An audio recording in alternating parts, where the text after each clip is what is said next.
Assalamu alaikum wa rahmatullahi wa barakatuh. My dear brothers and sisters in Islam, welcome back to our continuing live coverage of Hajj 1433. Alhamdulillah Rabbil Alameen, the day of Arafah is over. We ask Allah subhanahu wa ta'ala to accept from all the Hujjaj who were there. We ask Allah subhanahu wa ta'ala to accept their dua, to forgive them their sins, and to accept their Hajj bi'idhnillah. And at the same time, for those of us who fasted, we ask Allah subhanahu wa ta'ala to forgive us.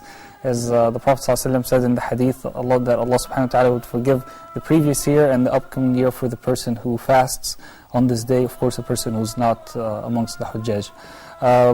Before we go anywhere, I want to say Eid Mubarak to you. I want to say Eid Mubarak because Alhamdulillah Rabbil Alameen, we are on the night of Eid al-Adha. And tomorrow morning, inshallah, we will be praying Eid al-Adha. Ask Allah subhanahu wa ta'ala to make it a very, very, very happy Eid for every single Muslim around the world. Before we begin our discussion, just a few minutes ago I posted a question, not a question, I posted something on Facebook. I asked brothers and sisters to send us their Eid greetings so that we can read them on the program. So subhanAllah, in just the past 45 minutes or so, I got 120 Eid greetings, mashallah, from all around the world. So let me just read a few of them quickly, and then we're going to keep reading them throughout the episode also. And also, before that, I want to remind you of our phone numbers, 002-0238-555-248 or 249, 002-0238-555-248 or 249. Give us a call, inshallah, and share your Eid greetings with us from every single part of the world, and let us all together, bi'idhnillah ta'ala, celebrate and have these happy feelings on this blessed night, inshallah. So a sister from Spain, she says, Eid al-Adha Mubarak, may Allah bless all of us, especially the ones in need from Spain. Sister Mahreen from India says, Eid al-Adha Mubarak with lots of blessings. Sister Hind, she's from Saudi Arabia, she says, Happy Eid al-Adha to all Muslims all around the world. Taqabbal Allah minna wa minkum. Brother Abbas from Nigeria, he says, may Allah forgive our sins, Ameen. Sister Munira, she says, Eid Mubarak to all from Uganda, East Africa, mashallah. Sister Waqar from Pakistan, she just put that she's from Pakistan, but she didn't leave an actual message. Sister Fawziyah, she says, Eid Mubarak to my family in Kenya. We are proud of being part of this ummah. May Allah subhanahu wa ta'ala unite us in Jannatul Firdaus and grant those who never made it this Hajj Mabrur next year, and may Allah grant those who made it this year the reward bi'idhnillah ta'ala. Ameen. Brother Abdullah from Nigeria, he says, Eid Mubarak, may Allah subhanahu wa ta'ala guide, protect and forgive all of our sins today and forever. Brother Abdul Hakim from Indonesia, he says, may Allah accept all our good deeds, forgive our sins, grant us Jannah. Brother Uthman, mashallah, he doesn't say what country he's from, but he says, Eid al-Adha Mubarak, may Allah Almighty grant our heart's desires and Jannatul Firdaus. I think he is from Nigeria. Sister Nanis from Egypt says, I wish you all a happy feast. MashaAllah, subhanAllah. Lots of comments from brothers and sisters. Brother Ali, he's from Nigeria, he's saying, may all the Muslim Ummah around have a splendid and fun and happy Eid. Brother from Algeria says, Eid Mubarak from Algeria. A brother from Kurdistan in Iraq says Eid Mubarak as well. Sister Diana from Denmark says, Happy Eid to all my brothers and sisters around the world. Sister Muna from Ethiopia, we ask Allah subhanahu wa ta'ala to help our brothers and sisters who are struggling in Ethiopia. She says Eid Mubarak. Brother Musa, he's from Nigeria, he's saying, I wish all the Muslim Ummah happy Eid. May Allah accept our ibadah and good deeds as an act of ibadah, and may Allah subhanahu wa ta'ala accept our qurbani. Ameen ya Rabb. Brother from Turkey, Brother Adam, says Eid Mubarak from Istanbul. Sister Layla from Romania says Eid Mubarak. MashaAllah, Muslims from all around the world, my dear brothers and sisters, are sending in their Eid greetings. Keep them coming, inshallah, and we're going to be reading them.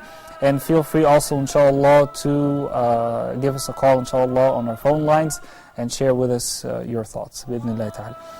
Allow me to introduce my guests in this segment, bi-idhnillah ta'ala. My first guest is someone beloved by all of you. He has many programs on this channel. Alhamdulillah Rabbil Alameen, Dr. Mahmoud Dinawi. Assalamu alaikum wa rahmatullahi wa barakatuh. How are you doing this evening? Alhamdulillah. Alhamdulillah. Barakallah feek.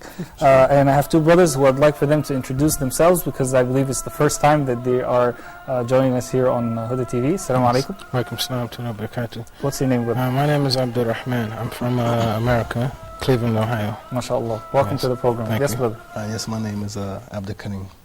I'm also from America. MashaAllah. So also from Ohio, right? Yes, also from Are you guys Ohio. neighbors by any chance? No. Just good friends. Alhamdulillah. Alhamdulillah. Barakallah feekum. Dr. Daniel, let's begin by addressing the scene that we see. I want the brothers to put for us on the screen, inshallah, the scene at Muzdalifah, so that we can comment on it, inshallah, as we can see on the other part of the screen here. The Hujjaj are moving from Arafat to Muzdalifah. Your thoughts about that? Yeah. Bismillah alhamdulillah wa salatu wassalamu ala rasulillah Allahumma salli wa sallim wa barik ala sayyidina Muhammad wa ala alihi wa sallam taslim kathira. Before we joined the episode, really I was watching the TV and I said I wish I was with them, and I was just talking to one of the colleagues. I said, oh, is there any way just to open the TV and go inside and just join these people? It's something amazing. It's something that nobody can explain or you can't imagine. SubhanAllah, those people, they responded to the call of Allah subhanahu wa ta'ala. They left their families, left their children, left their money, left the things that Allah subhanahu wa ta'ala said are most beloved, as He says in the chapter of Al-Imran. زين الناس حب الشهوات من النساء والبنين والقناطير المقنطرة من الذهب والفضة. So all these things have been left, and then they came just to respond to the call of Allah subhanahu wa ta'ala, about which Allah says وَأَذَّنَ فِي النَّاسِ بِالْحَجِّ يَأْتُوكَ رِجَالًا. Everything equals zero, just to have this scene and to join the Hujjaj and respond to the call of Allah subhanahu wa ta'ala. Barakallah feek. Jazakallah khair. Brother, welcome to the program. Eid Mubarak to you. What are your thoughts as you're seeing the Hujjaj, make their way from Arafat to Muzdalifah? Well, like the Sheikh said, I wish that I was one of the people, or I wish I was one of the ones that was part of this right here, this act of worship. And inshallah, I ask Allah that He will give me the chance to be a part of it. So you haven't been to Hajj before? No, not until now. Not yet? Okay, how about Umrah?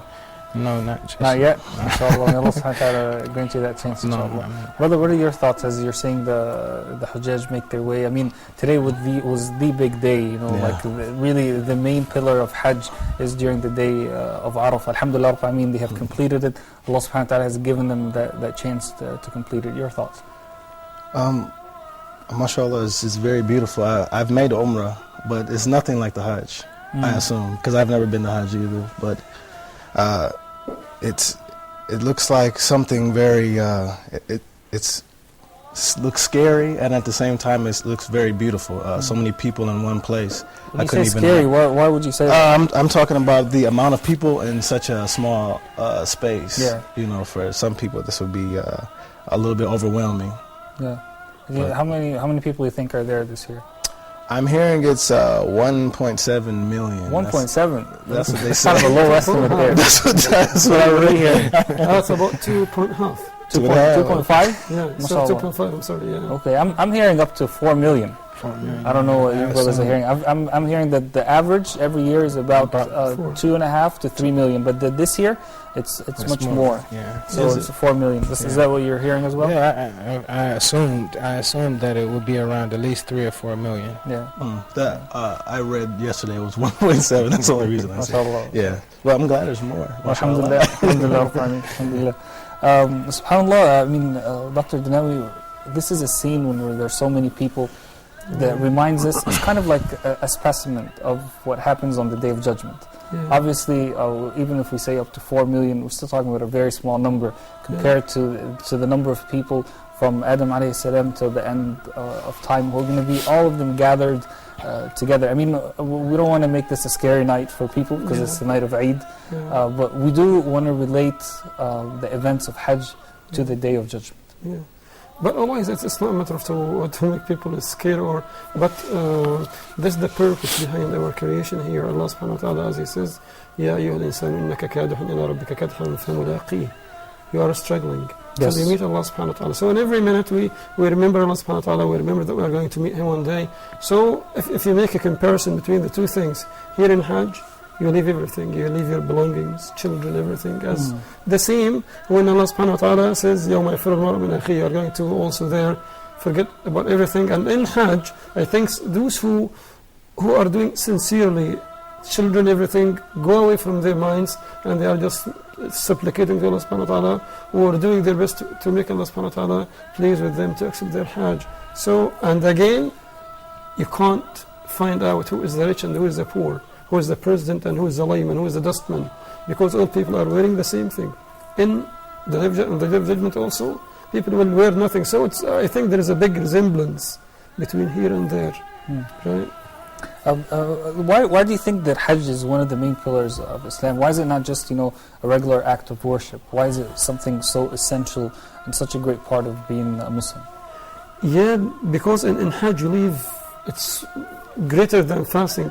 You leave everything and you are free anytime to do whatever you want. But in Hajj, no, you shouldn't do this, you shouldn't do this, and there are loads of restrictions. Something it seems that it restricts your freedom, but that's not the right thing. It's you are before Allah subhanahu wa ta'ala, you are not free, you are a slave, right?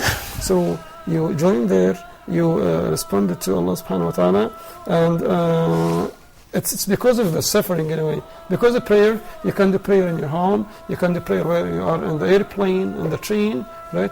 But imagine you travel from one place to another. Some people come from faraway areas.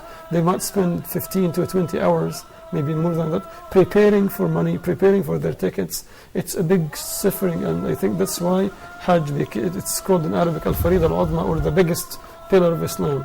Because it requires so much sacrifice, and there's so many things involved in it. Yeah, that's right. And as you mentioned, Jazakallah khairan, you are sacrificing a lot of things. You are leaving your money, you are paying a lot of money, and Allah subhanahu wa ta'ala, when He talks about the things that make this life beautiful, He started with saying, Al-malu wal-banuna zinatul hayat dunya. So you're going to spend a lot of money, and this is a kind of sacrifice as well.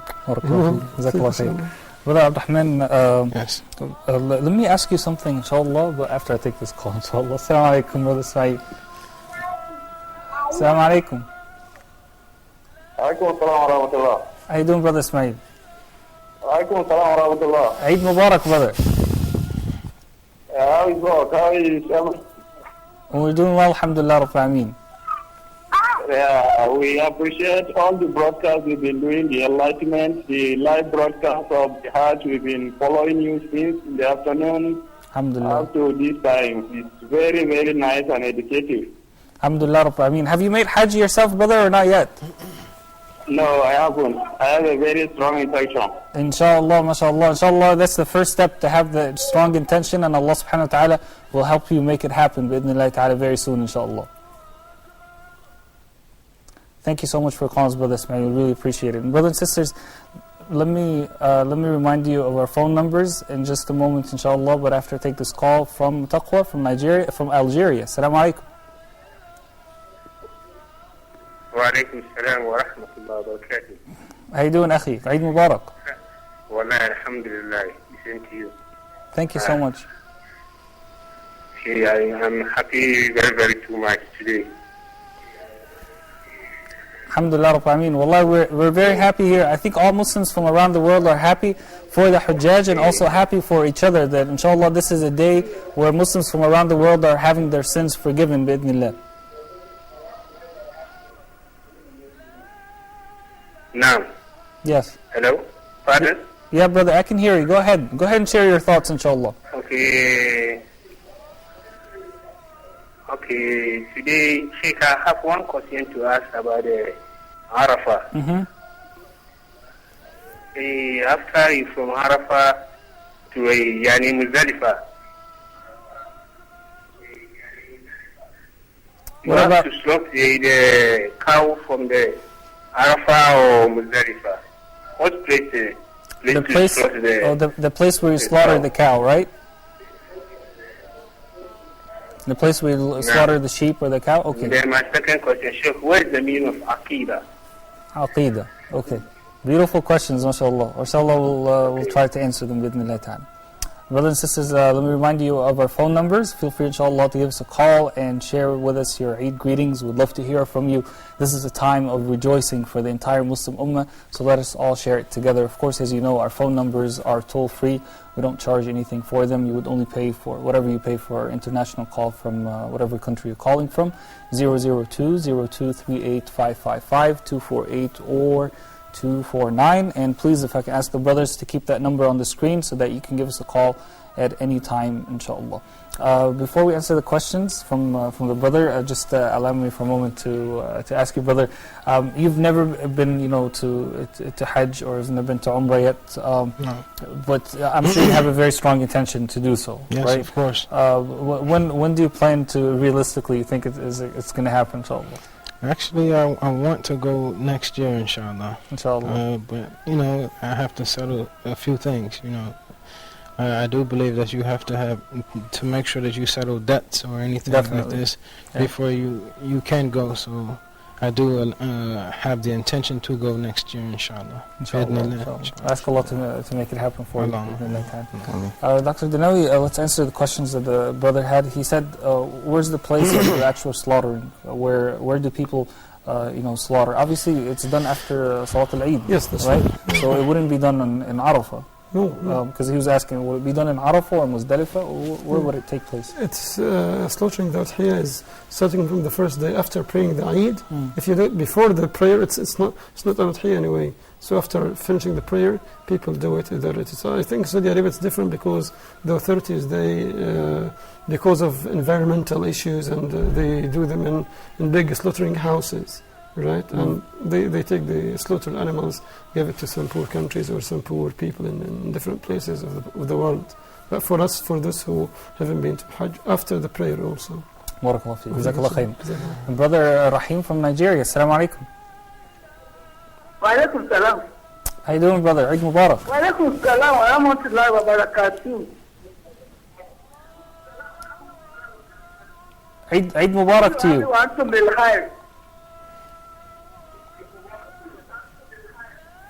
I'm sorry, can you say that again? Commend your efforts on the program.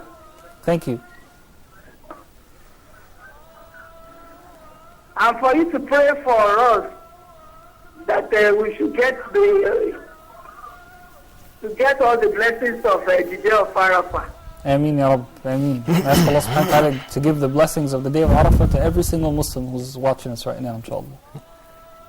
Thank you so much. Really appreciate it, inshallah. Barakallahu feekum. Brother Rami from Egypt, Assalamu alaikum. Brother Rami, Assalamu alaikum. Alaikum salam wa barakatuh. Yes, brother. Eid Mubarak to you. Eid Mubarak to you as well. How are you? Alhamdulillah, I'm doing great, alhamdulillah. Alhamdulillah, alhamdulillah. Do you have a question or a comment for us? No, just a comment. Right now, I'm just, I think today's just a significant day to begin with. I mean, just the amount of benefits that we get from fasting today from Allah just blessed us. If hopefully He accepts our fast to relieve us of our sins for the past in the upcoming year, inshallah. And it's just breathtaking watching the masses of Muslims marching to Mount Arafat today, and seeing them stand before Allah in supplication and praying. And I mean, it just gives us an insight of how Judgment Day will be, inshallah, when we're back in the flesh, the way that Allah intended us to be. And I think it's just a tremendous day for Muslims around the world. Barakallahu feek. Thank you so much, Brother Rami, for your comments. Jazakallah khair. Brothers and sisters, continue giving us a call, inshallah. We'd love to hear from you, especially the Eid greetings, inshallah. We are, subhanAllah, it's been a very long day. We've been with you coming up to about 15 hours right now, live, alhamdulillah. I mean, this is our biggest broadcast of the year, and I'd like to take a moment also to thank all the brothers and sisters who are working behind the scenes to make sure we have this coverage for you right here live, alhamdulillah. All the brothers and sisters working from our studios here, and everyone who is also working from on location in Mecca and in Saudi Arabia in general. May Allah subhanahu wa ta'ala reward them. 002-0238-555-248 or 249 is our number, so feel free, inshallah, to give us a call. Dr. Dinawi, the second question that the brother had was about the definition of the word aqidah. Yeah. What does the word aqidah mean? Aqidah means faith, means to have true faith, right? The meaning of faith in general is, it implies everything that Islam came with. And always when you are talking about aqidah, you are talking about the clear, the clean, the purified. aqidah that doesn't have anything like innovations or anything that's not part of the Prophet ﷺ sunnah. This is the true aqidah. Right? It's something that yeah. Thank you so much. Brothers and sisters, let's go ahead and take a look at what we asked brothers in the street. We asked them a question about the relationship of Hajj and the Day of Judgment. Does Hajj remind you of the Day of Judgment? Let's take a look at their responses. When we come back, bi'idhnillahi ta'ala, we'll take a lot of your phone calls, so please start calling in right now during the break, inshallah.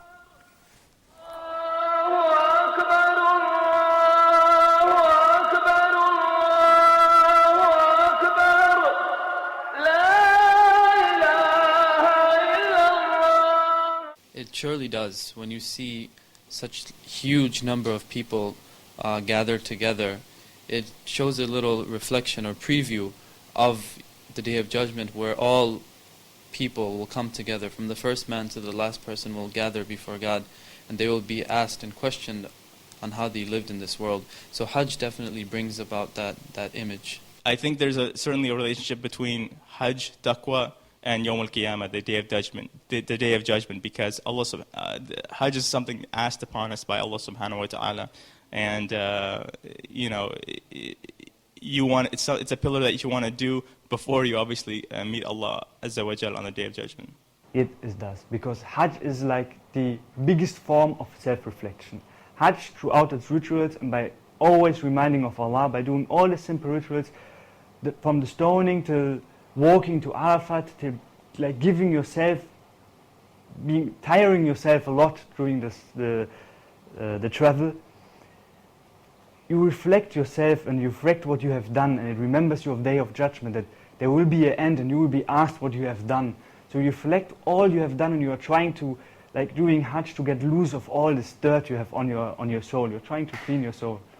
In a way, yes, because everyone from different races, from different backgrounds, different languages, everyone on this planet, millions of people gather to one place for submission. Yes, for sure. It's a kind of happening where is so much people, and people are there under the sun and under doing all the performance of Hajj, and for sure it reminds us about the Day of Judgment. Yes, it does actually, because when you see all of those people coming together for the same purpose, and you see them, all of them coming there, and that's like what? It's not all of the Muslims.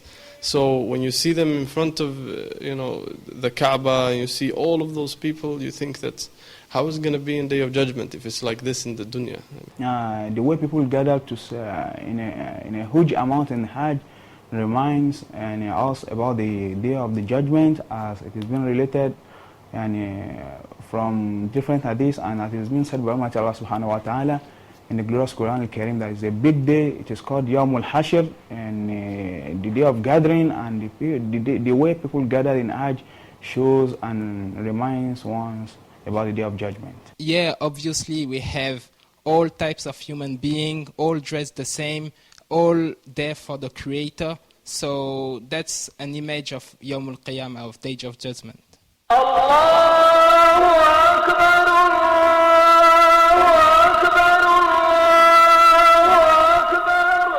Assalamu alaikum wa rahmatullahi wa barakatuh. Welcome back, my dear brothers and sisters. We'd love to take your phone calls, inshallah, in this segment, 002-0238-555, 248 or 249. Share with us your Eid greetings, inshallah.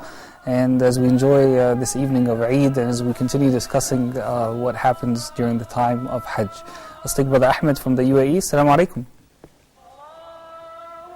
Brother Ahmed, assalamu alaikum. Alaikum assalam. Eid Mubarak to you, brother.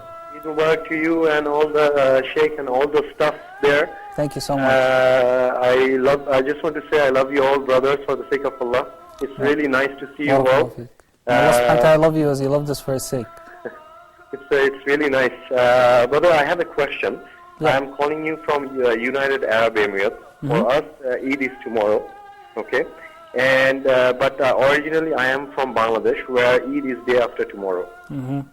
So I heard one thing that before sacrificing the animal, like first the Eid prayer and the sacrificing of the animal, and then we can eat something. Before the sacrifice, we don't eat anything.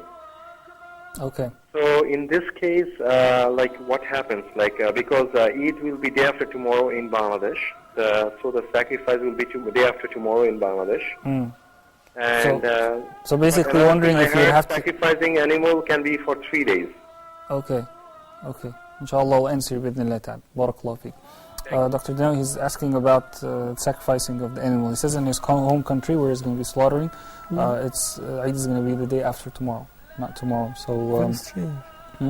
This is very strange, anyway. It is, yeah. I mean, that's. I know in some countries it is like that. Yeah. So I mean, obviously that's a whole other issue, you know. But that's how it is in his country, in his home country.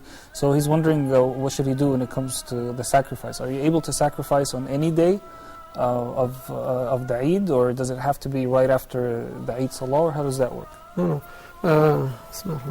Of course, we know that he has 3 days, right? So in order to avoid, for example, some problems, because a person, for example, in Bangladesh or any of these countries who do not have the Eid tomorrow, he might sacrifice, then he might face some problems or some, let's say, extremists or hardliners. So just make it the day after, because we have, alhamdulillah, 3 days. So if he's unable to do it the first day, he has the second, he has the third. So no problem to sacrifice, for example, on Saturday. Yeah, that wouldn't be a problem. Because really, I received many questions anyway about many people, especially I think there was a question from Australia, and a lady said, okay, that the Eid, for example, is not going to be tomorrow. And I said, this is very strange, because usually we link the Eid to the day of Arafah. Yes. So the day of Arafah was today. So Eid automatically should be tomorrow. If those people who are going to have the Eid, for example, Saturday, will they have another day of Arafah tomorrow? Or? Yeah. I don't know. Alhamdulillah. Brother, how do you think we can prepare ourselves for the Day of Judgment? I mean, the Hujjaj prepare themselves for maybe like sometimes a year or a lifetime really to save up, you know, for Hajj, and you know, they prepare themselves months in advance, and they learn everything that they need to learn about this beautiful day. What do you think we should be doing? I mean, if we're linking it to the Day of Judgment, do you think we should also be preparing the same way for the Day of Judgment? If so, how? Simply by staying away from sins and doing as much as we can from the Sunnah that we can. Whatever Allah told us to do, we should be doing. Whatever Rasulullah ﷺ told us to do, we should be doing. What they told us to stay away from, we should stay away from. This is how we prepare. By staying away from the evil deeds, the evil actions. I believe this is the ultimate way to prepare for the day. And at the same time, by doing the good actions, right? Oh, of so we have to both like leave the bad actions. Yes, leave the bad stuff. And do the good stuff. Do the good things. Yeah, as exactly. Well. Yeah. Alhamdulillah. Barakallahu feek. Brothers and sisters, our phone numbers 002-0238-555, 248 or 249. Give us a call, inshallah, and look at that. Look how fast it is. Brother Umar from Ghana is already with us on the line. Assalamu alaikum, brother. Brother Umar, assalamu alaikum. Alaikum salam wa How you doing, brother? Eid Mubarak. I am so excited about this program. Thank you so much. We are excited that you're calling us all the way from Ghana, mashallah. I am excited. I'm proud I'm a Muslim. I'm a Muslim. May Allah shower His blessing on you. And I hope and pray that this program will continue time immemorial. I pray for you. You have made Islam so great. We are very excited that people are seeing what is a Muslim. I'm proud of a Muslim. And I wish all our brothers will be Muslims. Thank you so much. Thank you so much. I'm calling from Ghana. Muslim of Ghana are proud of you. I'm very grateful. Grateful. Alhamdulillah. Barakallahu feek. Jazakallah khairan for this inspiring call, Brother Umar. Allah subhanahu wa ta'ala reward you. We ask Allah subhanahu wa ta'ala to bless all our brothers and sisters in Ghana, and inshallah to allow many of them to go to Hajj next year, bi'idhnillah ta'ala. Let me read a little bit more of your Facebook comments that are flooding us right now, mashallah, and they're flooding in, alhamdulillah. Sister Sajida from Albania says, Happy Eid al-Adha, my brothers and sisters in Islam from all around the world. Sister from Indonesia says, Eid al-Adha, may Allah give us long life to worship Him, give us victory to raise the flag of La ilaha illallah, help our ummah in Syria, Palestine, Kashmir, Burma, and everywhere who are oppressed. Ameen, Ya Rabb, Ameen. Sister Bint Abdullah from the Philippines says, Eid al-Adha, Mubarak to all sisters and brothers in Islam. May this be the season of Eid al-Adha and bring peace, harmony and success to all of us or to our families, inshallah. Sister from, I can't even read their name, mashallah, but I think it's Sivinetlana or something like that from the Ukraine, mashallah, says Allah's blessings be for all of us. SubhanAllah, I'm reading comments from every single part of the globe. I mean, SubhanAllah, this is such a beautiful thing to be part of this ummah of Muhammad sallallahu alayhi wasallam. A ummah that started with one man, but that now has spread to the entire of humanity. Alhamdulillah Rabbil Alameen, part of this success is Huda TV, Alhamdulillah Rabbil Alameen, and other authentic English Islamic channels, and those who are speaking to people in the West and those who are speaking to Muslim minorities in all around the world. We ask Allah subhanahu wa ta'ala to bless the effort of every single Islamic media outlet and to make them successful and to make them on the straight path, inshallah. My dear brothers and sisters, we're going to take a short break, inshallah. When we come back, we're going to continue our live coverage. We're with you all the way until 11 p.m. Mecca time, inshallah. Don't go anywhere. We'll be back in just a moment, inshallah.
Bismillah ar-Rahman ar-Rahim, and welcome back, my dear brothers and sisters in Islam, to our live ongoing coverage of Hajj right here on Huda TV. We're live with you, alhamdulillah rabbil alameen, and we are honored to be with you, inshallah, for the next about hour and a half. So, inshallah, keep tuning in. We are having a lot of fun here, alhamdulillah rabbil alameen.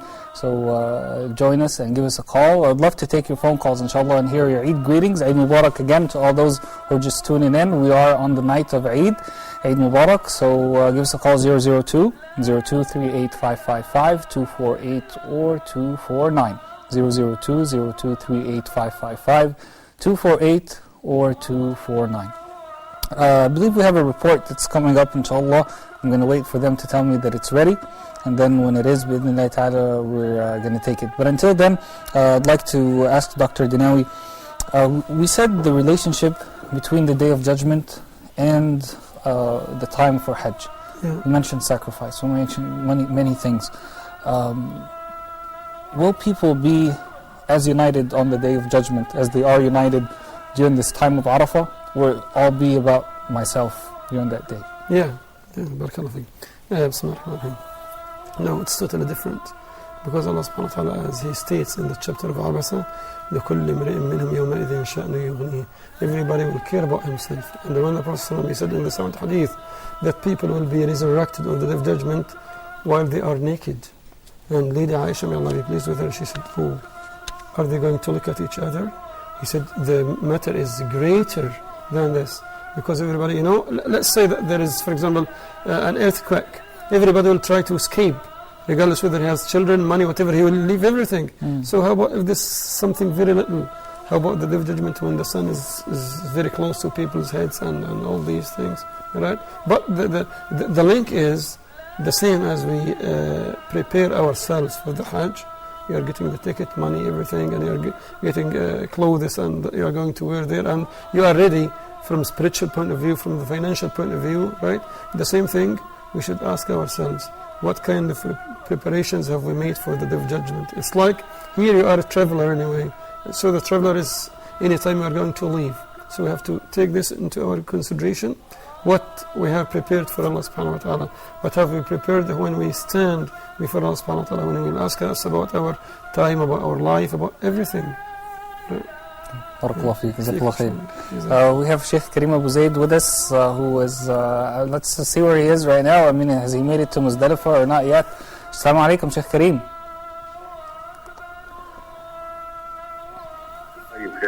Assalamu alaikum, Sheikh Karim.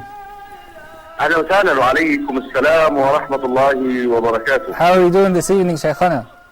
Alhamdulillah, alhamdulillah. Who's this? Alhamdulillah, this is Usama. Usama Shami, mashallah. How you doing, Usama? Alhamdulillah, Rabbil Alameen. Barakallah feek. Jazakallah khair. It was really nice seeing you yesterday with Brother Malik and Sheikh Muhammad Salah. MashaAllah, beautiful, MashaAllah.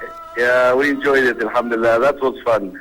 Alhamdulillah, Rabbil Alameen. Barakallah feek. So tell us where you are right now. Are you still in Arafat, or have you made it to Muzdalifah, or are you on the way?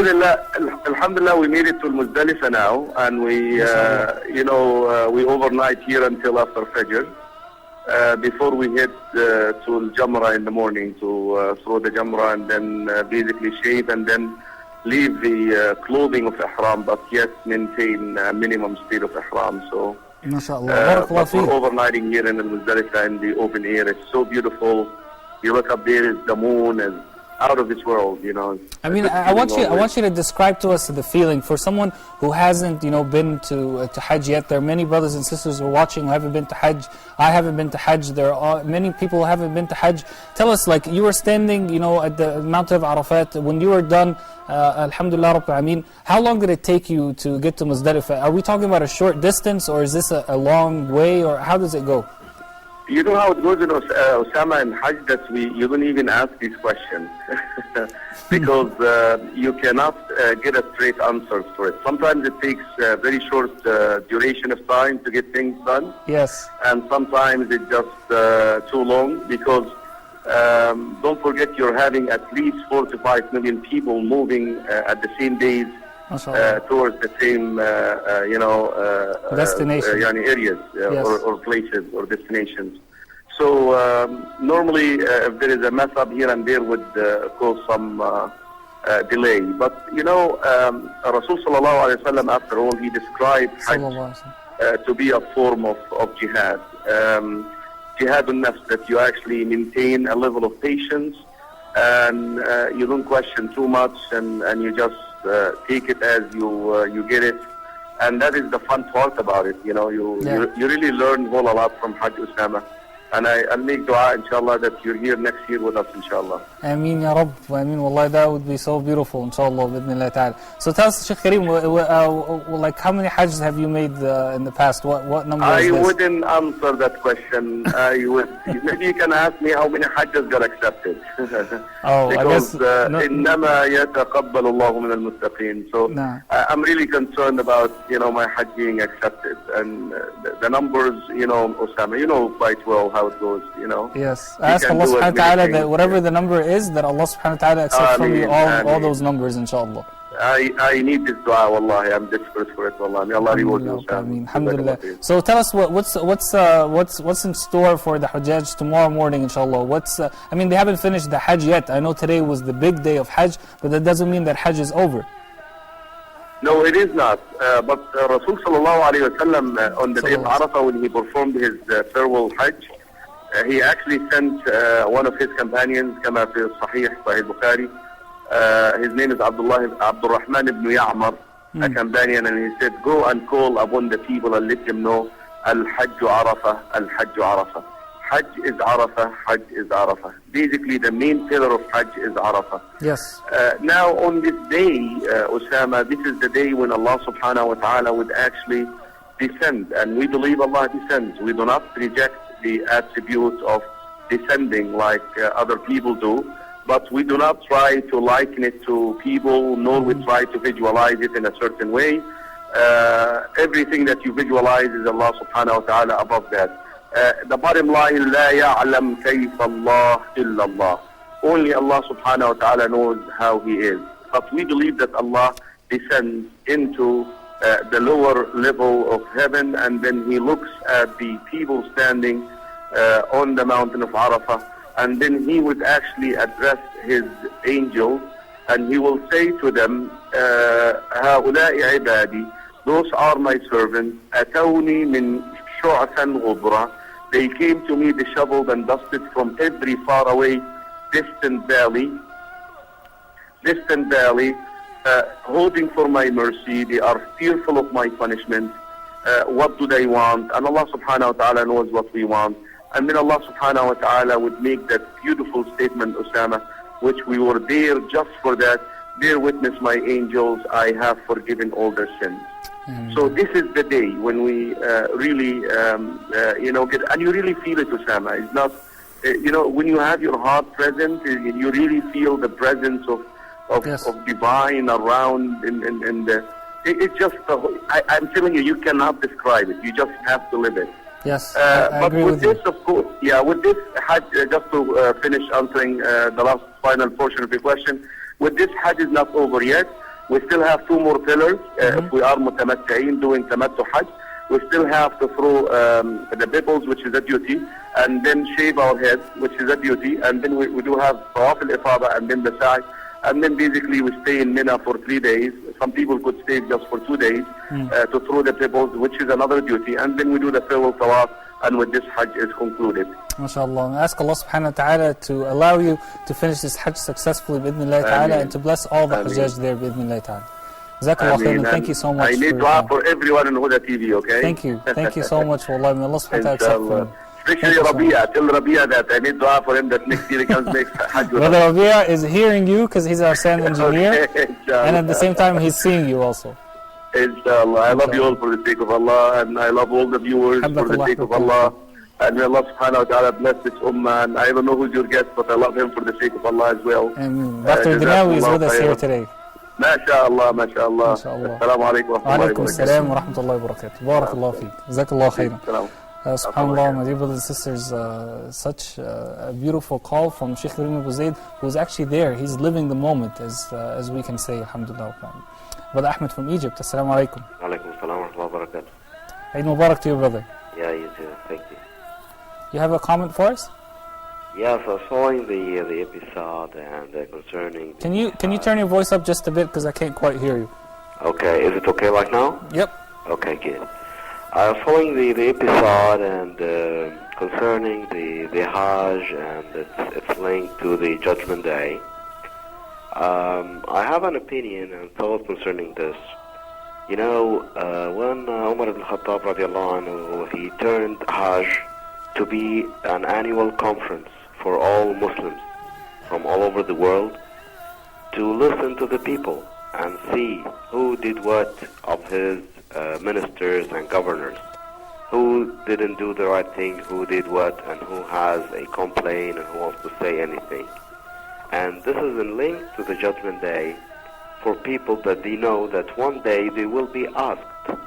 So governors, presidents, ministers, leaders, and even managers, they should know that they will be asked. Yes, so that's a very beautiful point. Everyone is going to be accountable for their deeds within their ta'ala. Jazakallah khairan, Brother Ahmed. Really appreciate your call.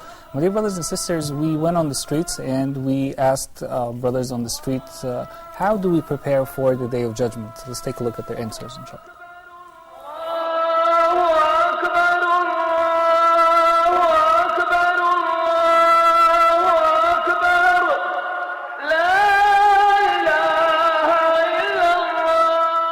By realizing that this life is only temporary, that everything we do in this life is for the sake of Allah. You know, everything that we do in this life will be judged in the day after. We can prepare ourselves before Yawm al-Qiyamah, obviously completing the 5 pillars of Islam, make sure that we fulfill our salawat, and just striving and never thinking that we're safe on the Day of Judgment. That's the key, to always have that balance between taqwa, always have that balance between fear and hope, which is taqwa. One should try his possible best to prepare himself and towards these days by holding firm to his worship and everything he has done in Hajj. And through this, I believe one can prepare himself towards the Day of Judgment. Doing all our deeds only for sake of Allah, submitting to Him, and doing all kind of good deeds, and remember that this day can be my last day. The best thing to prepare ourselves for the Day of Judgment is sticking to the Quran and to the Sunnah.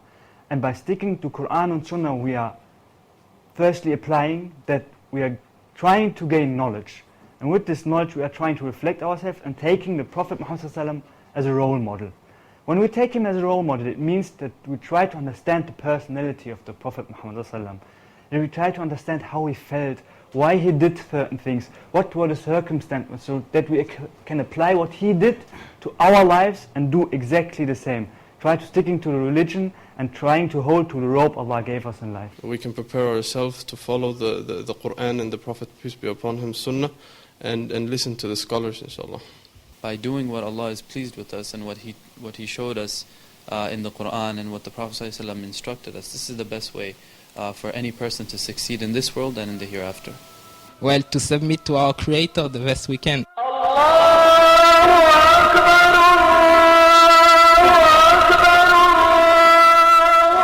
Welcome back, my dear brothers and sisters. How can we prepare for the Day of Judgment? These were some excellent answers by our brothers. May Allah subhanahu wa ta'ala reward them for their answers, and ask Allah subhanahu wa ta'ala to grant us all understanding and to benefit from the idea that part of being on Hajj is to remember the Day of Judgment. Now, I want to switch gears just a bit for a moment here, inshallah, and talk a little bit about the sacrifice. Many people, inshallah, are going to be sacrificing tomorrow. At least many people want to sacrifice.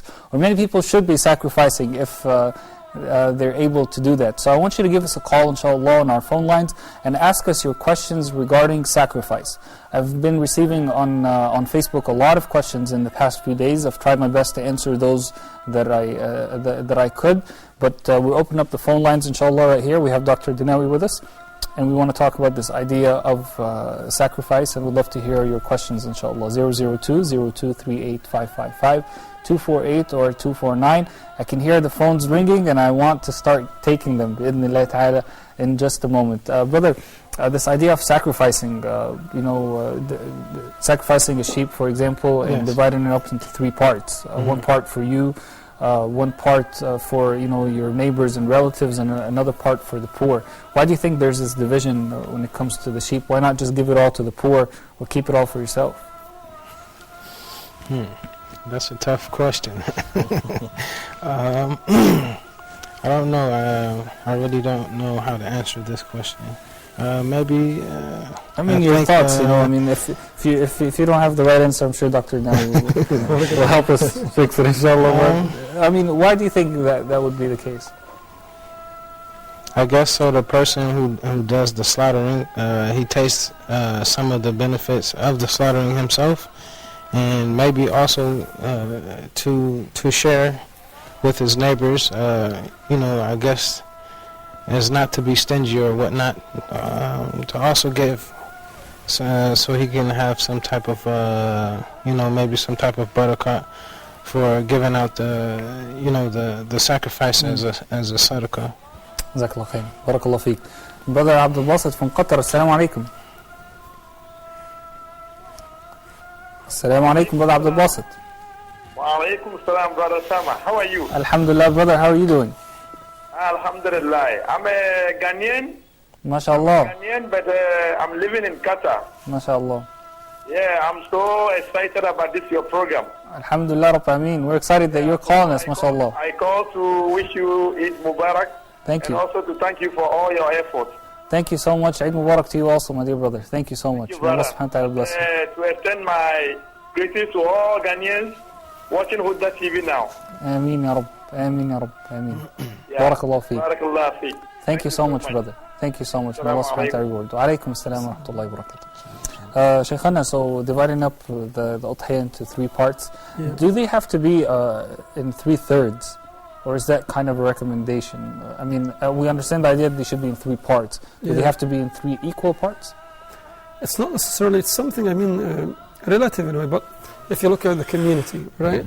The community is composed of family, relatives, poor, so the udhiyah in a way should be enough or should be distributed among the whole community itself, because Islam is not the religion of selfishness.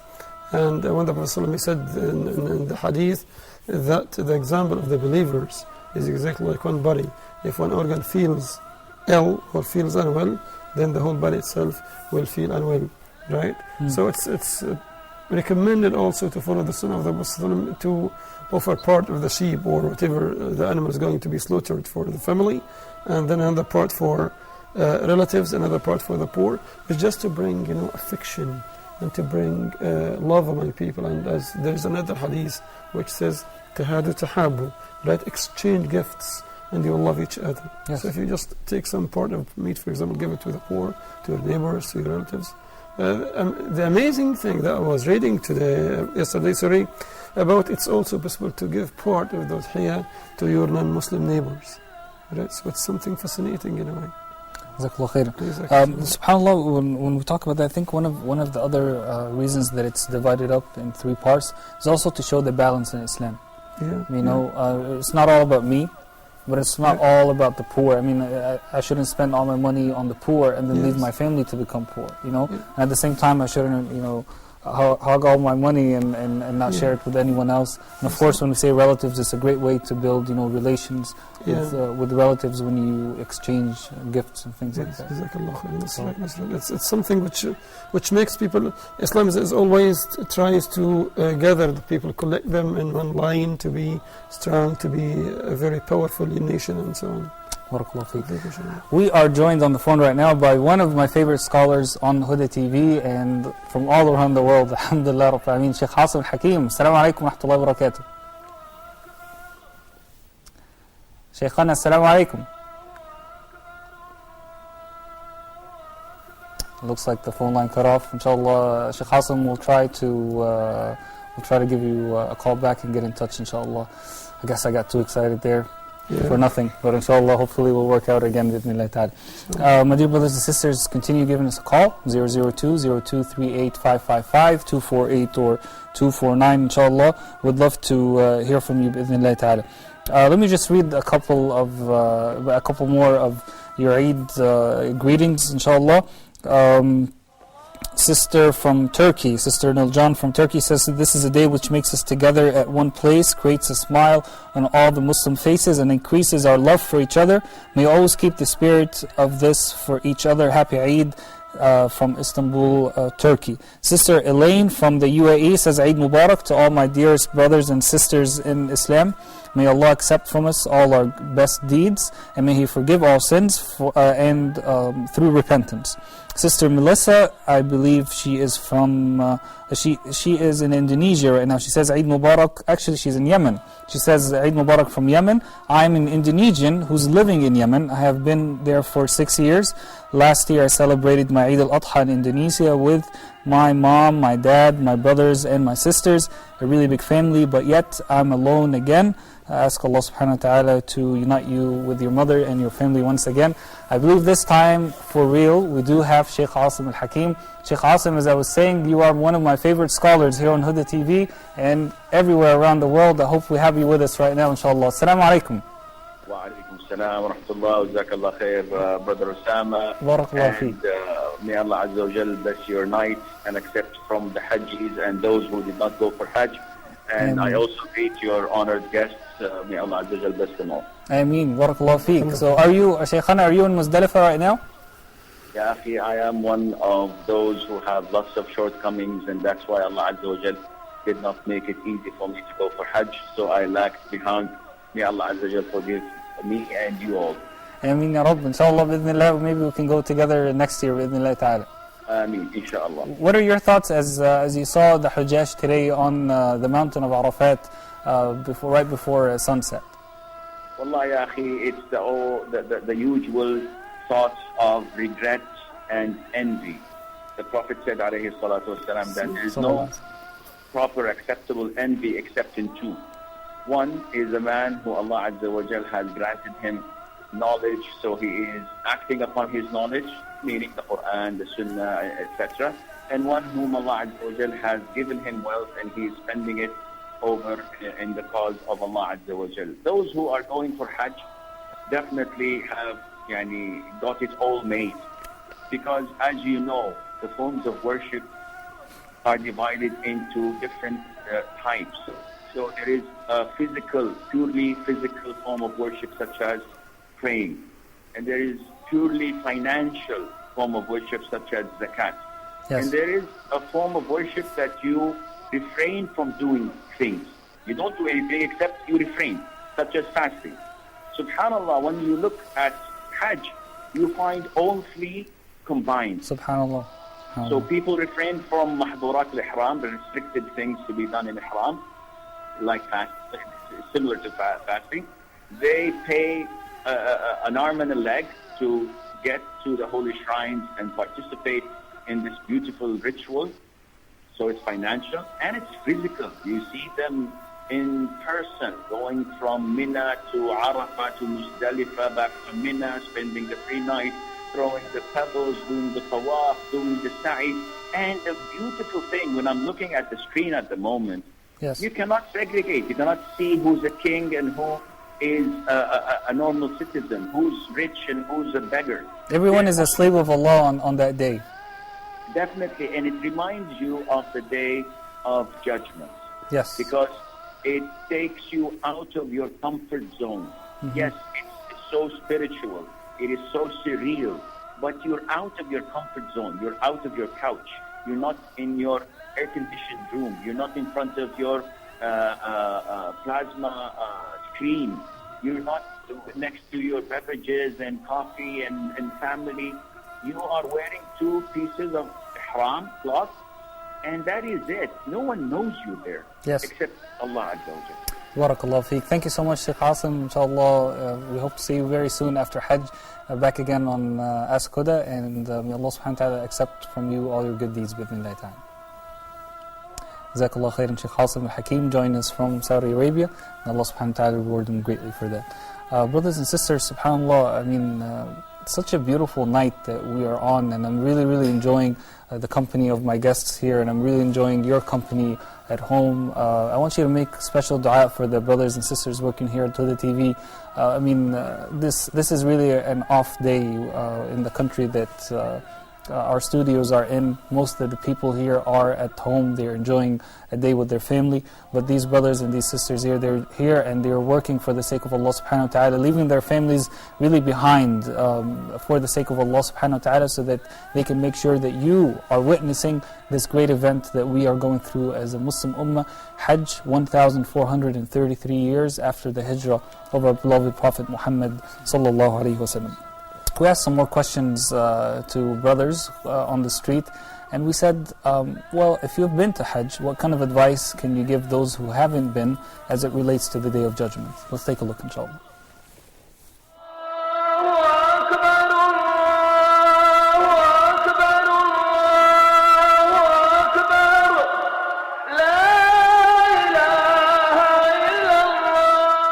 I know everyone who has done Hajj, they encourage people to go. And I wouldn't like to say that it's a burden off our shoulders, because Hajj is something that should be enjoyable. But certainly, because it is one of the 5 pillars, it is something that should be on every to-do list for every Muslim. Well, Day of Judgment, no one knows when it actually will occur. So it is crucial for people to prepare as if it will happen tomorrow or in a very short moment. And if we ourselves have this in mind, that, I won't live until the next hour or the next, day, this will help us prepare mentally and physically for this great journey to Allah. My best advice, or my personal advice, which I always give myself, so I think that's the best advice I can also give the other people, is trying to reflect ourselves, like not only at the end of the day or when we do dua, or when a difficulty befalls us and we think, okay, it's time to think about ourselves and we need to reflect and change our life. Try to use every salah we have, imagine ourselves, this being our last prayer we can actually pray, and trying to reflect what we did till this prayer, to strengthen our heart and to try to cleanse our souls, to clean our souls from all we have done before. Well, it's really this image of gathering and being close to our Creator. So that's remind us that we need to prepare the day and act upon our knowledge. After performing Hajj, and I can advise people to prepare for the Day of Judgment by holding firm to all what they've done with their clear mind, their sincerity, and such. All what they've done in Hajj, they should try and continue with it when they go back to their various and different countries. For sure, after this experience, we are more close to Allah, and this experience make us to understand the greatness of this religion, Islam, and we can teach the people after this experience.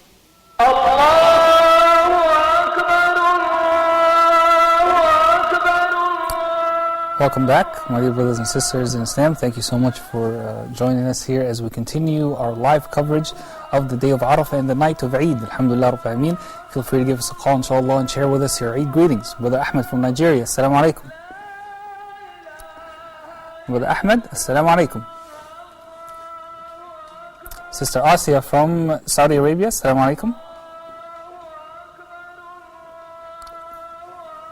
Sister Asia from Saudi Arabia, Assalamu alaikum. Looks like there's a problem also with the line, inshallah. Try to give us a call back, Brother Ahmed and Sister Asia, inshallah. Allow me to read just a few more of your comments. Brother Abdul Karim from Nigeria, he says, Happy Eid al-Adha celebration to all my brothers and sisters. And he's from Kano, Nigeria, mashallah. Also, let's see, Sister Aisha from Saudi Arabia, she says, Eid Mubarak, may Allah Azza wa Jal accept from all of us. Brother Hamza, he's from Nigeria, he says, I wish all my brothers and sisters happy Eid Mubarak, may Allah subhanahu wa ta'ala accept our dua. SubhanAllah, so many messages that are coming in. Sister Ruqayya from the United States says she's wishing her family and friends and all the Muslims around the world Eid al-Adha Mubarak from the United States. Sister Ibtisam says Eid Mubarak from Jordan. Also, Sister Nemo from Kenya says Eid Mubarak with care, love, smiles, prayer, concern, softness. Wish all of you a fine, sweet, great, happy, special Eid, mashallah, with much love, sister from Kenya.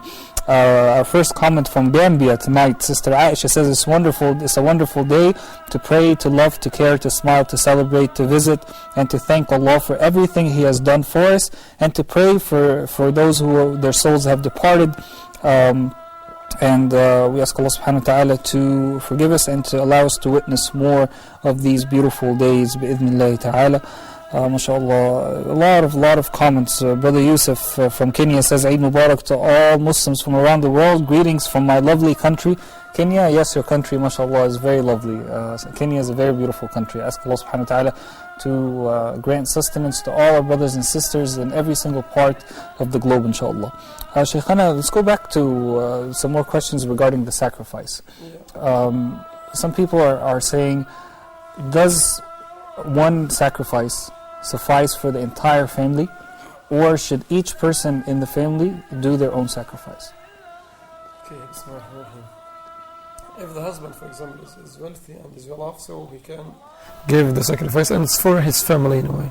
Unless the wife also is rich and she wants to give something out of her own money, that's fine. But generally, as the Prophet ﷺ, he sacrificed 2 big sheep, and he said this is for Muhammad and his family, and the other one for the Muslim nation. So, what does that mean when you say it's just for he did one for himself and the other for the Muslim nation? What is, for the poor of the Muslim nation, for the poor who will be unable to offer sacrifice, because it's not everybody. And the problem is, let me also raise a very important thing that I think someone phoned me yesterday. He doesn't have money, but he is going to borrow money to buy a sheep to make udhiyah. That's something very popular, yes. Yes, but it's an emphatic sunnah for the one who's able. The same, we do Hajj, as Allah subhanahu wa ta'ala says, Hajj al-bayt man istata'a alayhi sabila.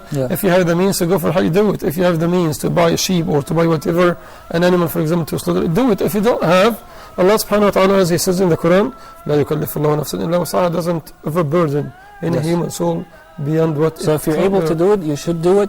If not, then you shouldn't overburden yourself, right? Barakallahu feek. Brother Abdul Aziz from Libya, Assalamu alaikum.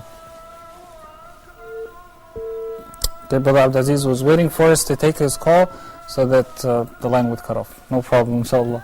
Brother Faisal from Nigeria, Assalamu alaikum. Brother Musa, Assalamu alaikum. How you doing, Brother Musa? Alhamdulillah. Alhamdulillah. Eid Mubarak to you, Akhi. Eid Mubarak to all of us. We praise Allah for making us see today. It's always very gratifying that the Muslim Ummah on Arafat Day is a reflection of the unity of our faith in one God. And we pray Allah to accept our acts of ibadah. May Allah accept our dua and unify the Ummah. And wherever we have challenges globally, may Allah ease our fears for us. Somebody said, and I think we should also repeat this, that beyond the Hajj rituals, we should also see the opportunity of having Muslims coming together to begin to discuss some socio-economic issues that affect us globally. Yes. So it's something that I think is an opportunity that perhaps we should, as Muslim, Muslim Ummah, take up with maybe the government of the Kingdom of Saudi Arabia, so that it doesn't become a political issue, but rather more about the socio-economic well-being of the Muslims as they come to worship Allah, in the kingdom. Jazakallah khairan, Brother Musa. Thank you so much. I really appreciate it. Brother Abdul Aziz from Libya, Assalamu alaikum. Assalamu alaikum. Thank you for coming back on the line. We missed you there for a second. Thanks. Eid Mubarak. Eid Mubarak to you, brother. I'm so sorry. I'm really thanks this program, this channel, Al Huda. Alhamdulillah. Alhamdulillah. Thank you so much. All the way they are promoting Islam.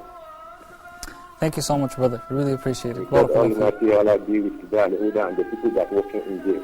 Ameen, ya Rabb. Ameen. Jazakallah khairan, brother. Thank you so much. Also, I want to ask him.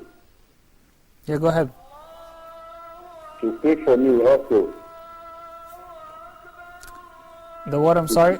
Yeah, to be with you also. At least they pray for you to be next coming. For you to be there in the Mecca, in the Hajj. Oh, makeup?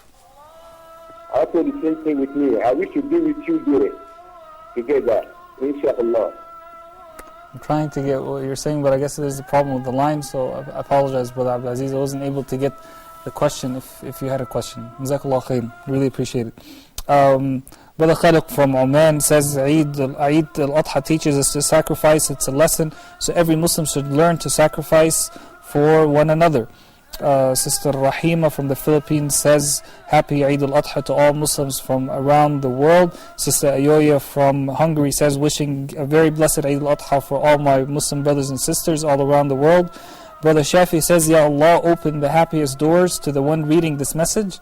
Ameen Ya Rabb, by his deeds, and make Al-Jannah his first and last destination. Ameen. From Nigeria, Happy Eid al-Adha Mubarak. Sister Aisha, also from Nigeria, says, Eid Mubarak to the entire Muslim Ummah. May Allah accept our act of ibadah. Ameen. From Nigeria. Brother Ibrahim from the UK, from London, says, Eid Mubarak to all the brothers in Nigeria from London. Brother Sadiq, also from Nigeria, mashallah, says, my brothers in Islam, wish you all a happy Eid from Borno State in Nigeria. MashaAllah, a lot of messages, keep them coming, inshallah. I'm going to be taking them over the next few minutes, inshallah, as we continue this live coverage with you for the next 45 minutes or so. We're going to take a short break in just a moment, inshallah. I want to take a moment to remind all of you that we are here, my dear brothers and sisters, to worship Allah subhanahu wa ta'ala on this earth. Every single day of our life is a day of worship of Allah subhanahu wa ta'ala. And we worship Allah subhanahu wa ta'ala according to the way that He asked us to be worshipped. And that is what the Hujjaj are doing. They're worshipping Allah subhanahu wa ta'ala according to the way that He has ordered them to worship Him. So we ask Allah subhanahu wa ta'ala to accept from them, to accept from us, and to grant us all Jannah bi-idhnillah ta'ala. We'll take a short break. We'll come back in a moment, inshallah.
Bismillah ar-Rahman ar-Rahim, and welcome back, my dear brothers and sisters in Islam, for this final segment. The final segment, my dear brothers and sisters, of our ongoing coverage here today of the day of Arafah. Can you believe it? By the time we finish, inshallah, in about half an hour, we would have been on with you for 16 hours straight. Alhamdulillah Rabbil Alameen. I ask Allah subhanahu wa ta'ala to accept from all those who are working at Huda TV and to grant them Jannatul Firdaus bi'idhnillahi ta'ala. We have a phone call by a very special person, a scholar, mashallah, from Al-Azhar University, who is a Huda TV favorite star. May Allah subhanahu wa ta'ala reward him, the presenter of our program, The Prophet Teaches, Dr. Muhammad Saeed. Assalamu alaikum. Shaykhana, assalamu alaikum.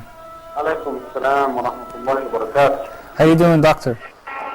Alhamdulillah Rabbil Alameen. Alhamdulillah Rabbil Alameen. Are you, have you made it to Muzdalifah yet? Yes. Alhamdulillah. Share with us your feelings where you are right now. Alhamdulillah Rabbil Alameen. Am I live now? Yep, you're live with me. I'm Usama, and you're live with me right here, brother. Okay, assalamu alaikum, brother Usama. Wa alaikum Assalamu alaikum, Dr. Mahmoud. Wa alaikum assalam, Dr. Muhammad. May Allah accept your Hajj, inshallah. Barakallahu feekum. May Allah subhanahu wa ta'ala accept from all Muslims. Ameen. And make it easy, Ya Rabbi. Ya Rabbi. Tafaddal, Shaykhana. Share your thoughts with us about today's beautiful day and your trip after that to Muzdalifah. Wallahi, subhanallah. The topic of today's session is actually about the relationship between the Judgment Day and the Hajj. Yep. And subhanallah, this meaning was deeply engraved in my heart today when I saw mighty streams of people, multitudes, masses, millions. I can't believe that they are 4 million. But I think they are more than 6 or even 7 million people, especially when you look at the pedestrians who march from Arafah all the way to Muzdalifah and the road. You cannot find a space, you cannot find an inch. This is exactly a remembrance of the last day when Allah subhanahu wa ta'ala gathers all people since Adam alayhi salam up to the shepherds who will have the day of judgment. And subhanallah, people of all races, women and men, children of all ages. Also something which made me actually think about it, which is people are very tired and they cannot walk and they have to cover long distances, almost 16 kilometers to reach, or at least 12 kilometers from Arafah to Mina through the pebbles. And this is exhausting. And I found a lot of people, and some of them, they carry a lot of heavy luggages that burdens them, and it makes the journey difficult. And at the same time, it is so difficult for most of them to make it an easy trip or journey. This is the case of the Day of Judgment, when people carry a lot of the vanities of this life, and they, subhanallah, cannot know or even contemplate over the seriousness of the accountability over there. This is the same. As much food you carry, even if you may not benefit from this food, it will make it a burden when you travel, especially when you don't have a space to put your luggage or a place actually to harbor or even to stay. It is, subhanallah, the mercy of Allah subhanahu wa ta'ala also overshadows the valley and people here, which is also a sign of the Day of Judgment, or one of the fruits of the Day of Judgment, when Allah subhanahu wa ta'ala showers His mercy upon His people. A lot of things, whenever and wherever you go, you find it's just a small summary of the last day. But it is difficult. Jazakallah khairan. Dr. Muhammad Saeed, barakallah feek. Thank you so much for your comments. You're exactly right. There is a great resemblance between that and also the Day of Judgment. I believe we have a phone call from a brother from Egypt. Assalamu alaikum. Brother Abdullah, assalamu alaikum.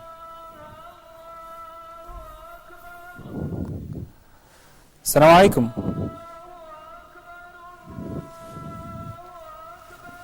Looks like we have a problem with the line. Inshallah, we'll try to get in touch with us again. Inshallah. Jazakallah khair. Brother Nasib from Tanzania says, Eid Mubarak to all of you. May Allah subhanahu wa ta'ala give love, unity to all Muslims from around the world. He's from Tanzania, as we said. MashaAllah. Congratulations, Brother Abdul Nasir. He's from where he doesn't say.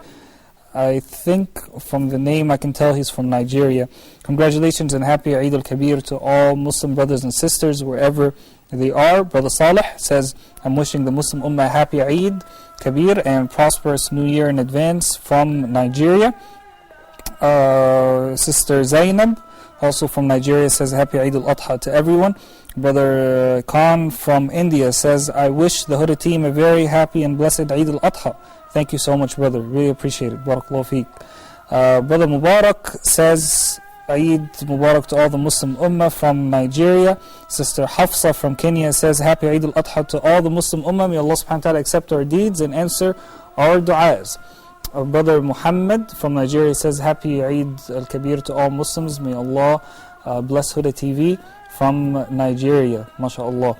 Brother Abu Bakr is also from Nigeria, says Eid Mubarak to all Muslim brothers and sisters in Islam. May Allah Almighty protect our Iman and bring unity among the entire Muslim brethren worldwide. Ameen. That is, subhanAllah, one of the main messages that the Hujjaj learn and that we should be learning from them, that we can see them from what we can see on television. Alhamdulillah Rabbil Ameen. Shaykhana, many people making du'as, alhamdulillah Rabbil Ameen. I know there's a sister who is going through a difficult situation and she requested special du'a. Yeah. So if you can please share her story with our brothers and sisters so that we can all make du'a for her, inshallah. Yeah, she's from Morocco. She's called Fatima, and she has fallen from the stairs, and I think she has been to the hospital, and her legs were broken, and she is seriously hurt anyway. So her sister, she requested me to make a dua for her. So can I do it? Of course. Okay. We ask Allah subhanahu wa ta'ala, first of all, to give victory to our brothers and sisters in Syria, and to, inshallah, who Allah give them victory, O Allah, make their hardship very easy. O Allah the Almighty, everybody who suffers from any disease, any illness, give him full recovery. O Allah, accept these days from us and make us among those who have been forgiven. O Allah subhanahu wa ta'ala, give full victory to our sister Fatima from Morocco, and to everybody who suffers from any illness. Give everybody what he wants, and make us among those whom have been forgiven. Make us among those whose souls have been saved against hellfire, among the utaqa, among those who you have accepted their deeds, and inshallah for those who haven't been Hajj, O Allah, facilitate the way for them next year. Make this group, inshallah, all people who are watching us, make them among the visitors of the holy mosques next year, inshallah. Ameen. Ameen. Ameen. Jazakallah brother Sama. Jazakallah khair. Inshallah. May Allah subhanahu wa ta'ala reward you, inshallah.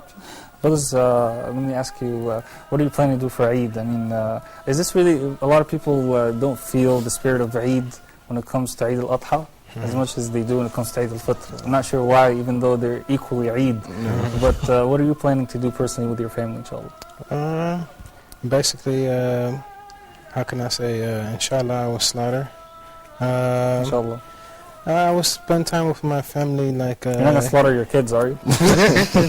No, I won't slaughter my kids. Okay, because subhanAllah, you know, like our kids, no matter how young they are, how old they are, they always cause problems, right? Yes. So sometimes, you know, instead of slaughtering sheep, you may think, you know what, let me just go ahead and take it out on them on this day. No, of course not. Inshallah, I will try to slaughter. And then also, you know, I would like to play, you know, different games with my children. Go and visit other families or whatnot. And that's about it. MashaAllah. Jazakallah khair. What are you going to be doing, inshallah? Go over his house. You're going to go over to his house? You're going to do exactly the same things that he's doing? Whatever he does. No, normally it is it's family day for me. Whatever my wife wants, that's what we do. Oh, mashallah. Yeah, I have no say. Alhamdulillah, Rabbi. Jazakallah khair. Shaykhana, what are you going to be doing the day of Eid, inshallah? We have very, very special traditions. First of all, I wake up the kids very early after Fajr prayer. We run to a big place, in a square, in a place where we are going to offer the Eid prayer there. And we are getting ready from this night. You know, kids are very happy to have new clothes and subhanAllah. Yeah. Some of them, they wish they would stay awake without having any sleep, so they are going to, and they are happy with, because, you know, it's a matter of a materialistic point of view. They are quite sure that they are going to get pocket money, right? Okay. And some gifts, and they know that their parents will not refuse, so they use this chance to use a kind of pressure on the parents. You say, okay, give us what we want, and you know. So it looks like they're the ones in control in our lives. Yeah. The kids are the ones in control. And we should make them happy, by the way. It's our duty anyway. Alhamdulillah. How about the poor people at this time? Yes. There are a lot of Muslims around the world who are suffering. Yeah. And suffering from poverty. And for many of them, you hear it, you know, from a poor person, they say, this is the only time of the year that I actually get to eat meat. Yeah. You know, and even if they get like a pound, like a couple of pounds of meat or a kilo of meat, they say, you know, we divide it up, and you know, we save some of it to later, and we eat some of it now, and we kind of eat that 1 or 2 kilos throughout the year. Yeah, what should we be doing to help our brothers and sisters who are poor on this Eid day in order to make them happy as well? Yeah, subhanAllah, the responsibility, if any poor person is in the Muslim land, so the Muslims are responsible for him, because the Prophet ﷺ said in the hadith, مَنْ لَمْ يَهْتَمْ بِأَمْرِ الْمُسْلِمِينَ فَلَيْسَ مِنْهُمْ, the one who doesn't care about the affairs of Muslims is not among them. SubhanAllah. Remember, if you go back to the feast or Eid Ramadan, after Ramadan we pay Zakat al-Fitr.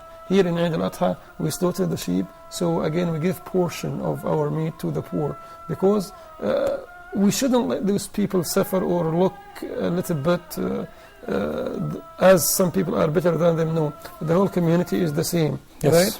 So they should first of all be given something like meat. If you don't have meat, give them money.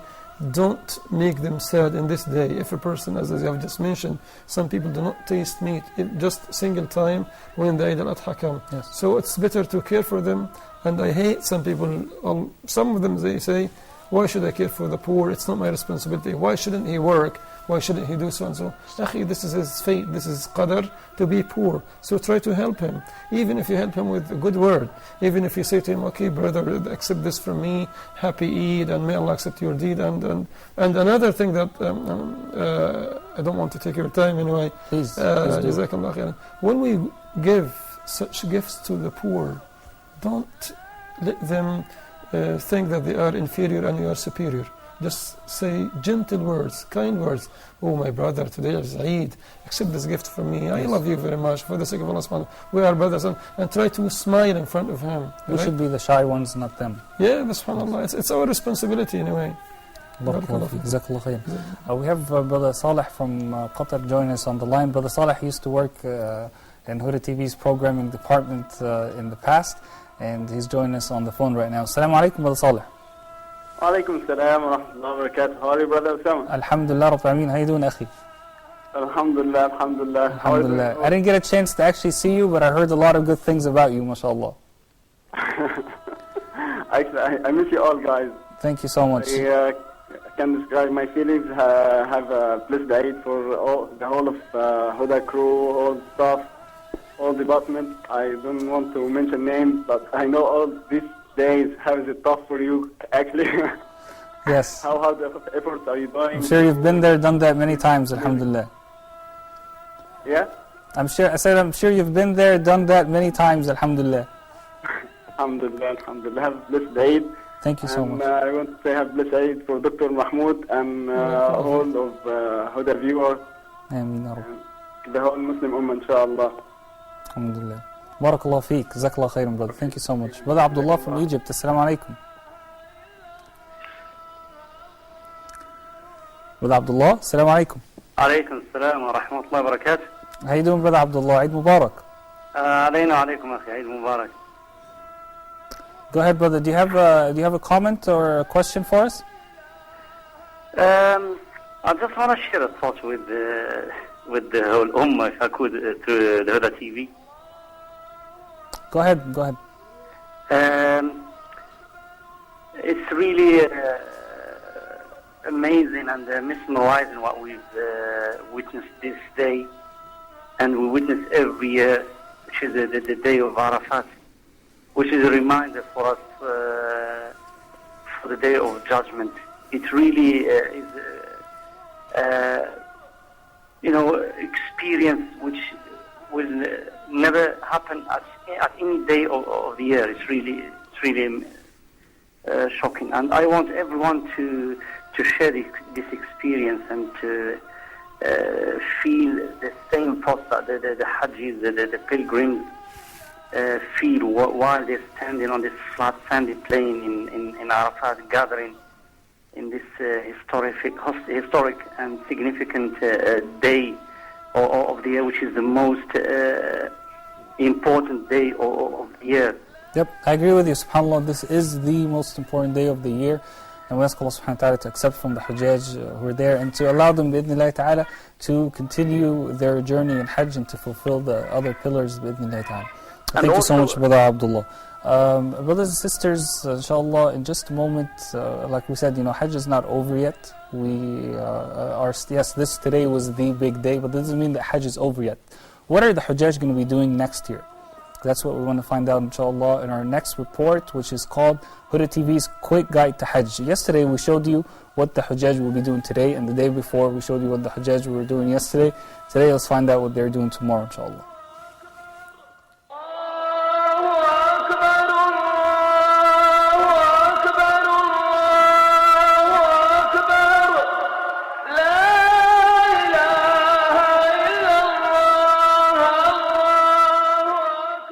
On the 10th day, starting at dawn, the pilgrims circulate back to Mina Valley. 3 pillars stand at the center of Mina Valley. In the next 3 days, after the 10th day of Dhul Hijjah, each pilgrim will pass by them 3 separate times, performing a ritual called the stoning, in which he casts small pebbles at a series of 3 pillars representing Satan. However, on the 10th day of Dhul Hijjah, the pilgrim is required to cast pebbles at the pillar called Jamrat al-Aqaba. At Mina, pilgrims are free to exchange the Hajj garment for their usual dress. Many mark this transition by having their hair cut and by slaughtering animals. Now, a 4-day feast begins to celebrate the end of Hajj. Muslims around the world join in this celebration.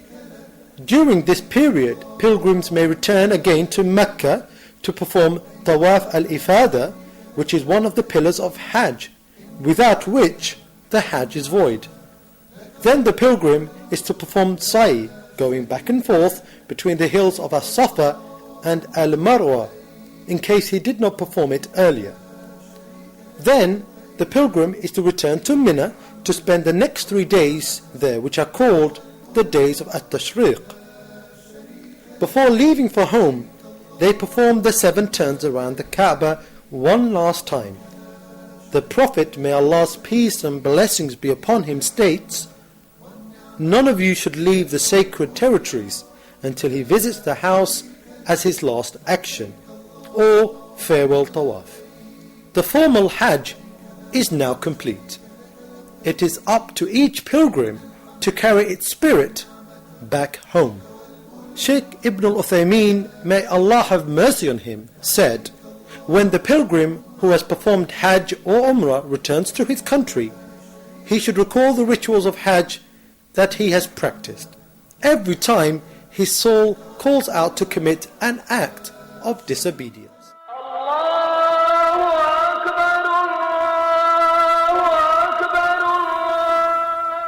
Welcome back, my dear brothers and sisters, to the final moments of our program, bi'idhnillahi ta'ala.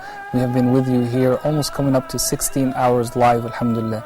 I hope you're enjoying the coverage. I hope it is of benefit, and at the same time it is a reminder about fulfilling our right and fulfilling the obligation of Hajj, and at the same time a reminder to worship Allah subhanahu wa ta'ala. When you see other people around the world struggling for the sake of Allah subhanahu wa ta'ala, leaving everything behind, spending their wealth and their money in order to serve Allah subhanahu wa ta'ala, it's a great reminder for me and you to at least perfect the basics of Islam. If we're not able to do Hajj, that doesn't mean that we shouldn't work on the 4 other pillars of Islam and the main commandments that Allah subhanahu wa ta'ala has commanded us to do. Feel free, inshallah, to give us a call in the next few minutes on 002-0238-555, 248 or 249, inshallah, and share your thoughts with us. It is the night of Eid. We are officially on Eid. Eid Mubarak to all of you, my dear brothers and sisters from around the world. May Allah subhanahu wa ta'ala accept from us and accept from you our good deeds, bi'idhnillahi ta'ala, and make them purely for His sake, inshallah. Allow me to read a few comments from our brothers and sisters. Brother Omar from Kenya says, Eid Sa'id to all Muslims around the globe. May Allah accept us, inshallah. Let's see. Also, Brother Abdullah says, Happy Eid Kabir to all Muslims from Nigeria. Brother Saeed from Algeria says, May the nur of this Eid illuminate your heart, mind, soul, and may all your prayers be accepted. Ameen Ya Rabb. Sister Morihab from Morocco says, Eid Mubarak Saeed to all Muslims around the world. May Allah bless us all. Ameen. Brother Abdul Qadir from Nigeria says, Happy Eid al-Kabir to the Huda TV team and to all the Muslim Ummah around the world. May Allah the Almighty bless, reward, and forgive us all from Nigeria. MashaAllah. May Allah subhanahu wa ta'ala bless you, brother. Brothers, final thoughts about this beautiful day. Alhamdulillah, I mean, we've been live, for many hours here at Huda TV. What do you think is really the importance of having an Islamic media channel, especially in English, in order to reach to people, both Muslims and non-Muslims? If you can comment on that as your final statements, inshallah. I think it's very beneficial that you do have a program that is in English, because you're able to relay the message to those people that are they originally don't have Islam in their countries and whatnot. Like people like myself, I became a Muslim. So, by this way, you're spreading the awareness to everyone. You're letting everybody get a chance to experience, what is going on right now. Like I said, you're just spreading the awareness. Thank you. Okay. Yes. Well, having an English language Islamic program is very important, because of the fastest growing religion among English speakers, I believe, is Islam. And a lot of the Muslims aren't able to get to the correct information all the time, but when you present them with media outlets such as Huda, then they're able to sit and watch and get authentic knowledge. And this is very important, because everyone's not a bookworm. Some people don't like to sit down and read. Some people just like to watch TV, and you provide that for them, so it's beautiful. And thank you. Alhamdulillah, Allah subhanahu wa ta'ala help us. And subhanAllah, my dear brothers and sisters, let me take a moment to remind you, it's because, alhamdulillah, of the blessing of Allah subhanahu wa ta'ala, and then after that your financial support, that alhamdulillah, we're able to actually provide this coverage for you, both from here and from Saudi Arabia. As you know, of course, this type of coverage costs a lot of money. Imagine being broadcasting live for 16 hours, just the transmission on the satellite, how much that costs, not per minute but per second. So may Allah subhanahu wa ta'ala reward you for all your donations that come in throughout the year, and especially those that come during the telethon. Most recently, of course, the telethon that we did in Ramadan, that was specifically aimed at our Hajj coverage. Alhamdulillah, we're able to do it. I think, inshallah, hopefully this year is better than last year, and hopefully next year will always be better than this year, and every year after that. will be better than the year before, inshallah. In the final minute, let me give the word to Dr. Dinawi and share your final thoughts with us, please. As the biggest day of Hajj is over, and the Hujjaj have went to Muzdalifah, and we are experiencing the day of Eid. I mean, these are like, huge events combined together, inshallah. Your final thoughts in about a minute, inshallah. I would end with very beautiful words that I read for Imam Ali when he was giving a definition to the word Eid. He said, today is Eid, tomorrow is Eid. Every day in which we do not disobey Allah subhanahu wa ta'ala is Eid. Right? So that's it. Any day which passes without disobeying Allah subhanahu wa ta'ala, you are on an Eid. And Eid, another meaning is change. You are changing from bad condition to one which is better. So every time we are changing the covenant with Allah subhanahu wa ta'ala, just take this chance to come closer to Allah subhanahu wa ta'ala and try to be good to ourselves first. Thank you so much for your time. Really appreciate it. Barakallahu feek. Brothers, I really appreciate having you with us. Sorry for keeping you up late. And may Allah, because you still have a long drive to get home, so may Allah subhanahu wa ta'ala reward you both for being here. Eid Mubarak to both of you as well. Eid Mubarak to you, Dr. Barakallahu feek. Thank you so much. To all viewers. Ameen ya Rabbi. My dear brothers and sisters, Eid Mubarak to all of you. And Alhamdulillah Rabbil Ameen, this concludes our 16-hour live broadcast of the day of Arafah. I can see people around me are already moving because they've been here for such a long time. Alhamdulillah Rabbil Ameen. Bear with me for just a few more seconds as I say Assalamu alaikum wa rahmatullahi wa barakatuh to all my brothers and sisters from around the world. Have a good evening. Eid Mubarak.